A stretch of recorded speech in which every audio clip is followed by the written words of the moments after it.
Permission લીધી લાગે નહીં એમ શું લાગશે 20-25 લાખ હશે બધા કેટલા 3 લાખ રાધનપુર પંથકમાં નશાકીય પદાર્થના લીધે અગાઉ હત્યાને અંજામ આપતા લોકો સામે આવી ચૂક્યા છે। અત્યારે પણ બુટલેગરો બેફામ બન્યા છે અને દરેક જગ્યાએ હડાઓ ખુલ્યા હોય તે રીતે રાધનપુરનું નિર્માણ થયું હોય તેવું જોવા મળી રહ્યું છે। વોટ્સએપ ગ્રુપોમાં દારૂ વેચાણ કેવા પ્રકારનું થઈ રહ્યું છે અને કોણ હપ્તા આ બુટલેગરો પાસે લઈ રહ્યા છે તે પણ વિડીયો વાયરલ થાય છે અને અનેક ગ્રુપોમાં આ મેસેજ પણ વાયરલ થયો છે। આ મેસેજ વાયરલ થતા અનેક સવાલો રાધનપુર પોલીસ સામે ઉઠ્યા છે। રાધનપુર પીઆઈ એમ.કે. ચૌધરી આવ્યા બાદ દારૂના ધંધા ફાલ્યા ફૂલા હોય તેવી રીતે દારૂ વેચાણ થઈ રહ્યું છે। નશાકીય પદાર્થના લીધે અગાઉ પણ હત્યા થઈ ચૂકી છે ત્યારે ફરી ક્રાઇમ વધે તેવી શક્યતાઓ જોવા મળી રહી છે। ગઈકાલે એક વોટ્સએપ ગ્રુપમાં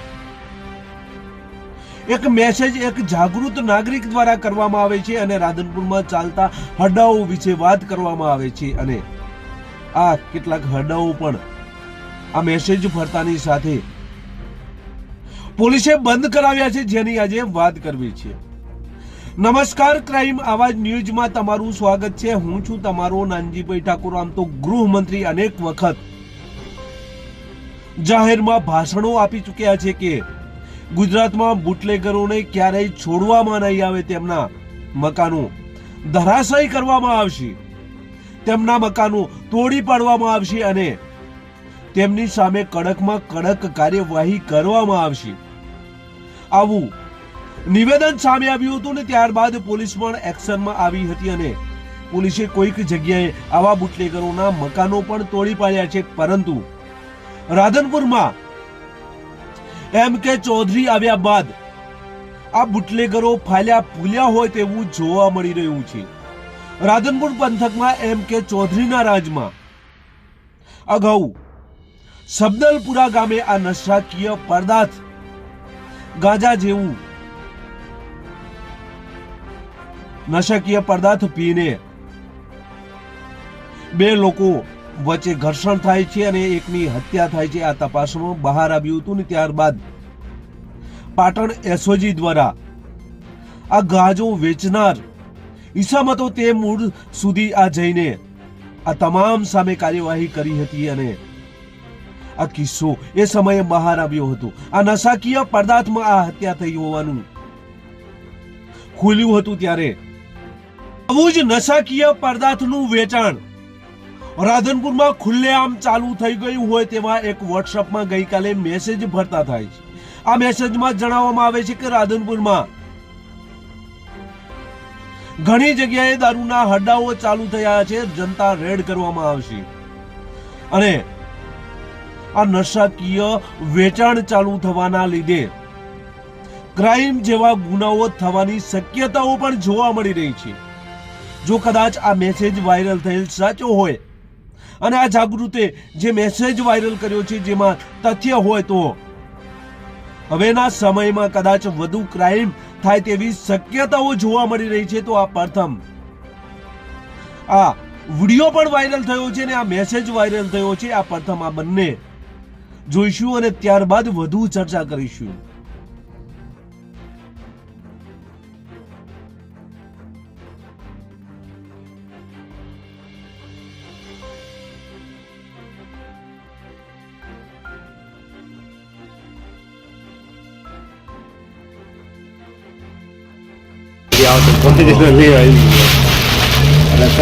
પરમિશન લીધી લાગે નહીં એમ શું લાગશે 20-25 લાખ હશે બધા કેટલા 3 લાખ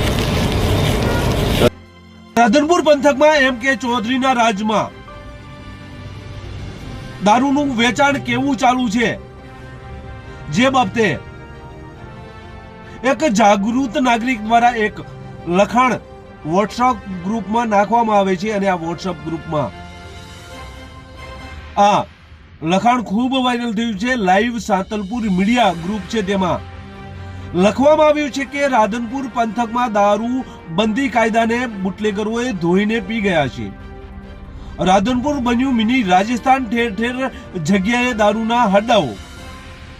રાધનપુર પંથકમાં બુટલેગરો બેફામ, તંત્રની રહેમ નજર હેઠળ. બજાર અને હાઈવેના માર્ગો ઉપર ઠેર ઠેર ખુલ્લેઆમ દારૂનું વેચાણ ચાલુ. બુટલેગરોને વિદેશી દારૂ વેચાણ કરવા પરમિશન આપ્યું હોવાનું બુટલેગરનું રટણ કેમેરામાં કેદ. જવાબદાર તંત્રના રહેમ નજર હેઠળ ચાલતા દારૂના હડ્ડાઓ ઉપર જનતા રેડ કરવા લોક ઉતરશે. ઠેર ઠેર જગ્યાએ ચાલતા દારૂના હડ્ડાઓ સામે પોલીસની કોઈ કાર્યવાહી નહીં. કાર્યવાહી થશે ખરી? તો મેસેજ ફરતો કરવામાં આવ્યો છે એમ કે ચૌધરીના રાજમાં દારૂનું વેચાણ ખુલ્લેઆમ હોય તે રીતે એક જાગૃત નાગરિક દ્વારા વોટ્સઅપ ગ્રુપમાં આ મેસેજ વાયરલ કરવામાં આવ્યો છે. આમ તો ખરેખર રાધનપુર વિસ્તારમાં અનેક વખત અગાઉ પણ ક્રાઇમ વધુ પ્રમાણમાં જોવા મળી રહ્યો છે, ત્યારે ફરી આ વધુ ક્રાઇમની ઘટનાઓ ઘટશે તેવી શક્યતાઓ પણ જોવા મળી રહી છે.